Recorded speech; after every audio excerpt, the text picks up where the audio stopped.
We go now to Massachusetts Democratic Governor Maura Healey, who joins us this morning from just outside of Boston. Governor Healey, good morning to you.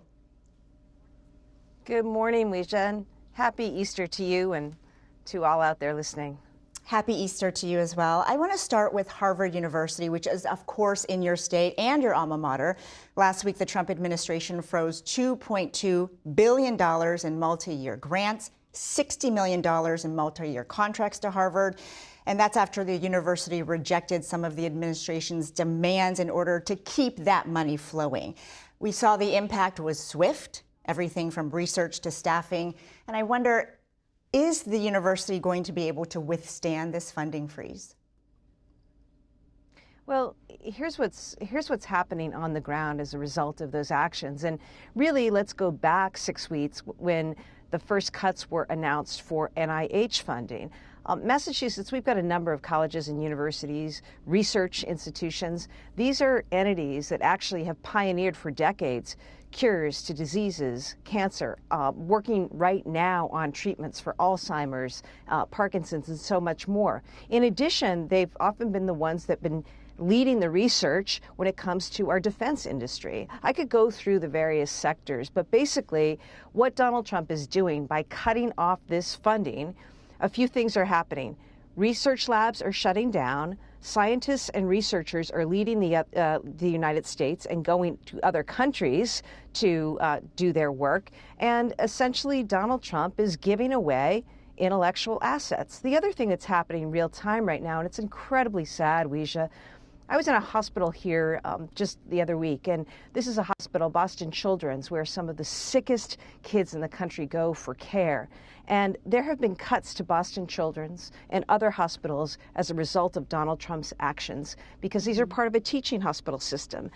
These cuts to universities have significant ripple effects because they result in people being laid off, scientists being laid off, doctors being laid off, clinical trials for things like cancer treatments have been shut down, and this is really bad. It's bad for patients, it's bad for science, and it's really bad for American competitiveness. As governor, I want Massachusetts soaring, I want America soaring, and what Donald Trump is doing is basically saying to China and other countries, come to the United States, take our scientists, take our researchers, and that's what's happening. And it's terrible. On top of what he's done to the economy and in just dismantling and wrecking the economy right now, I'm working hard every day to lower costs in my state, cut taxes, build more housing, and Donald Trump is just making life more expensive for all of us, making life harder for all of us. And by coming after colleges and universities, Weijia, this is really going to have an impact on American competitiveness. There's a reason this country has led the world, remember, and it's because we've invested in science and innovation for decades. Has Harvard asked your state for any support? There's no way a state can begin to make up for the cuts to federal funding.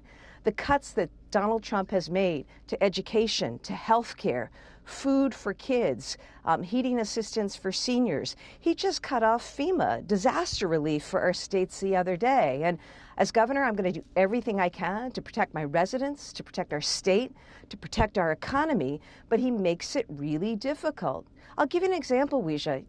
I filed and signed the largest housing bill in history. I want to build more housing so that we can drive down costs. Donald Trump comes in with tariffs. Where do we get our lumber from? Canada. Where do we get other building materials from? Mexico. He's just made everything more expensive and more difficult. And states will do the best they can. Governors like myself will do the best that we can. But there's no way that states can begin to make up for or course correct these failings by the President of the United States and his administration when it comes to managing the economy.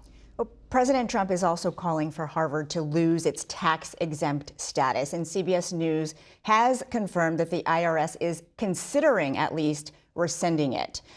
Are you aware of any evidence that the university has done anything to merit that? Absolutely not. It's outrageous. But it's part of this continued playbook. that Donald Trump has been using, which is to silence critics, right?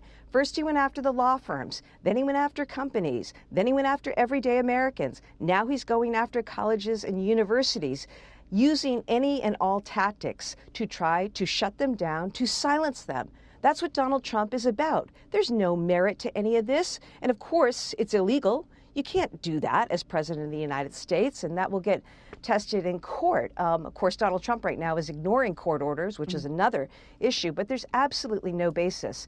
And, you know, what he is saying in doing that is he's saying to every not-for-profit out there, not just colleges and universities, but think of all the organizations out there that are nonprofits in your community, right? Supporting your Little League, supporting seniors, any number of organizations, tens of thousands across the United States. Donald Trump is saying, I can take that away from you right now because I'm president and I have that power. He does not have that power. And there is not only is there no legal basis for what he is trying to do, it doesn't make any sense whatsoever. And Governor, I want to ask you about a Tufts student, Rumeysa Ozturk, who was detained in your state by plainclothes officers late last month.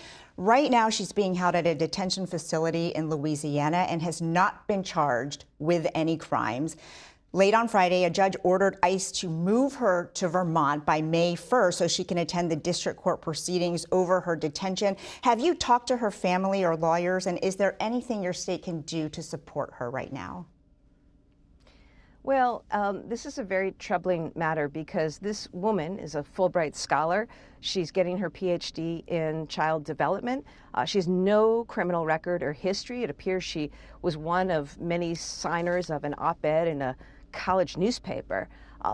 The courts are already involved here, but it's very concerning. It's very concerning because there appears to be a total ignoring of due process, which is so foundational to our democracy and our rule of law in this country. And it also sends such a chill to students everywhere, including foreign students. Massachusetts is a place where we benefit from foreign students coming from all over the world to do research, to study, and to start companies, in addition to winning Nobel Prizes. And this is really important because when I talk about Donald Trump's failed America First agenda, Weisha, this is what I'm talking about. Governor, people are not going to come much. to the United States. They're going to go elsewhere. Thank you so much. I'm sorry we have to leave better. it there, but I appreciate you so much this Sunday to share some of your time with us. Thank you, Governor.